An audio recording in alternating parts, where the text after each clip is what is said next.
Hello everybody, my name is Starrapter and welcome to the channel. In this video, I'm going to be talking about the exciting future that Atomic Mass Games has just laid out for Star Wars Legion. They just had their mini extravaganza and they talked a lot about Star Wars Legion. There was an hour-long live stream. They first went through and told us about the remaining unit cards and stats on the last of the Kashyyyk releases, and that is going to be the Persuader tank. We got the AI protocol upgrades detailed for that through the upgrade cards. The same thing with the Swamp Speeder. We found out the heavy weapon upgrades on that vehicle. So that was all said and done, and we got to the very exciting stuff, and that was a trailer for the Shadow Collective, which brings in a brand new way to play Star Wars Legion. So the Shadow Collective is going to be consisting of the Pike Syndicate, the Black Sun Syndicate, the Mandalorian Super Commandos, aka the Mandalorians, as you might know from the Clone Wars, and as well as a brand new Maul model. So that's really exciting. These are going to come in their own starter box. And the cool thing about these is you can use them as their own basically fighting force army, or you can insert certain units such as the Pike foot soldiers into certain existing factions if they can actually be allowed to do that. There's going to be certain restrictions on what you can put in what army. So talking about the Pike specifically, there was a battle played out during the mini extravaganza, and they had Separatists versus the Galactic Empire.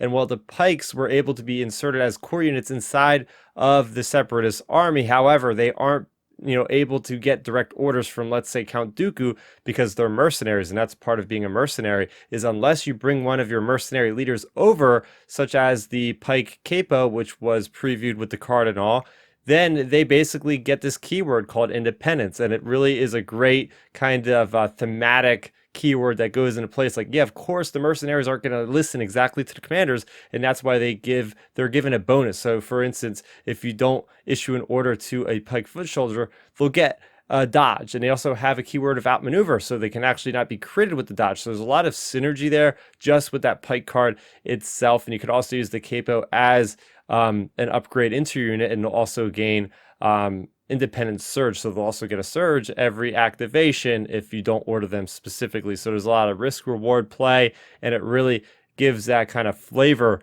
to the unit. So apparently Atomic Mass Games was taking over part of this wave of the Shadow Collective in the transition between Fantasy Flight Games and AMG. So we were very curious to figure out, like, how far into the future are they developing stuff on their own. So basically everything after the Shadow Collective stuff is basically all going to be AMG stuff that they've been working on. Because remember, there's a 1.5 to 2 year lead time on all the stuff that we're seeing now. It was developed like 2 years ago. So there's a lot going on there. The other huge announcement, and what I think is the biggest announcement, is the reveal of this new concept in Star Wars Legion called Battle Forces. And these allow you to build thematic armies that don't follow specific normal ranking structures, such as, having 3 core, having up to 2 heavies, having 1 commander. They're going to switch that up. We don't exactly know the details just yet, but this is also a really great way to get new players into the game, because they're going to have starter sets for each one of these new battle forces. So for instance, the really cool thing about these is they'll have their own identity. So talking about the Shadow Collective specifically, they mentioned that certain units can only be used in a battle force. For instance, you can't have any of the Mandalorians appearing in a separatist list. That doesn't happen. They don't act as mercenaries. They're only in the Shadow Collective battle force. Same with Maul. So that kind of follows to make these kind of unique and almost as their own exact armies, right? They're different kind of armies.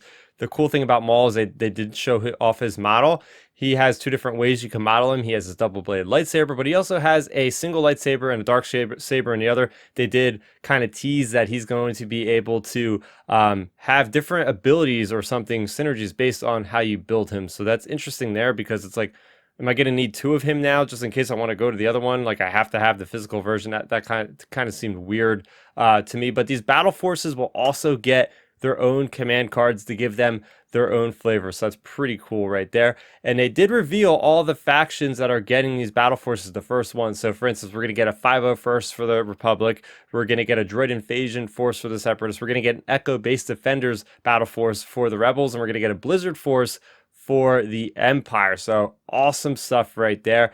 They also mentioned there's going to be a lot of errata coming to Darth Vader, Boba Fett, Bosk, and Cad Bane, but don't worry because they're going to have a separate card pack being released for that. Then they did go into the future of the entire game. They showed off some early model designs of swoop bike riders, which makes me very happy because there was one that had a Twi'lek with his Leku flying back in the wind, or her Leku flying back in the wind. That was awesome.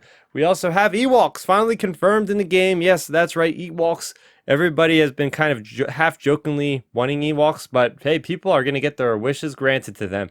We also have Mandalorian content. They literally name dropped that we're getting the Child, we're getting Din Djarin, we're getting Moff Gideon, we're even getting, IG-11, we're getting the Dark Troopers, so that's going to be really cool. We're also getting a Boba Fett that's going to be the Boba Fett we see in Mandalorian, and he's going to be able to be played on the Rebels. So as a Rebel player, I'm super pumped to finally be able to play as Boba Fett, or have Boba Fett, in my list. And finally, before they left, it was like the last little thing that just said Ahsoka confirmed. So I've been wanting Ahsoka in a game, whether or not it's going to be the Clone Wars variant or the Rebels variant. Maybe you can use her in both lists. That's going to be pretty cool. So that was all the news. And yes, that's the most news we've ever gotten from any kind of Star Wars Legion press release or panel or whatever. I'm very grateful that, Atomic Mass Games, they went out there before the future announcements and they said, look, like, this is not something we normally do, but we wanted to give you guys sort of like a roadmap. So I really appreciate that we know what's coming down the pipeline, because they said all this stuff, even in the future, is probably not going to be out until like the end of 2023. And that's if things go good, because currently, like I said before, the shipping problems, we were supposed to have Yoda and the Wookiees like a couple weeks ago, and we still haven't gotten them here on the East Coast in the US. So there's a lot going on there, but this is the big question that people, I think, want answered, is what's the longevity of this game? What is, the long term for AMG? How are they going to handle the Star Wars Legion product? We got a lot of the answers of like, after this, Shadow Collective stuff, it's going to be all on them. We're going to see all the stuff that they're working on. So it's going to be very interesting how they kind of transition.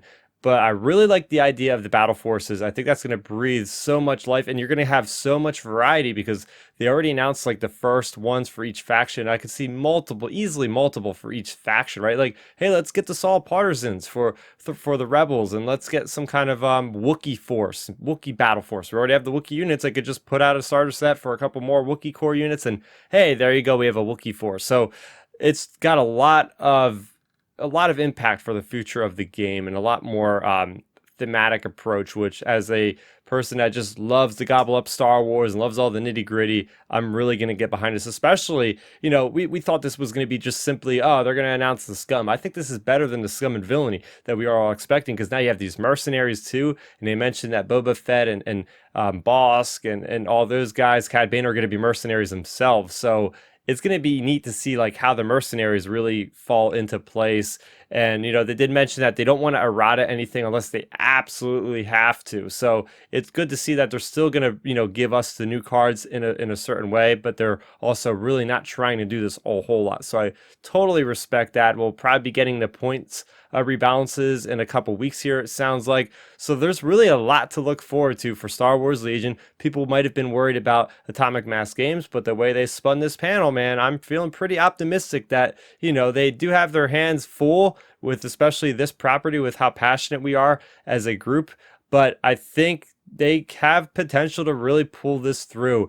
And man, oh man, it's a great time to be a Star Wars Legion player and fan. So what did you guys think of all the reveals? What's your favorite thing about these reveals during the Ministravaganza from Atomic Mass Games? Let me know in the comment section down below. So I haven't really done a video like this in a very, very long time, testing out the waters. If you guys like my commentary on Star Wars Legion, let me know in the comment section down below, because I will do more if this is what you guys like to see from me here on this channel. I do have Star Wars Legion content from like literally years ago on the channel, but I'm trying to see if there's any kind of activity that might be stirred up by having a video out like this. And what better time to get back into Star Wars Legion with the community than really talking about the next phase of Star Wars Legion. So if you like this video, do go ahead and support the channel. It's very simple. All you have to do is hit that red subscriber button and do hit that notification icon, so if I do make more Star Wars Legion videos, you'll be notified. But I also talk about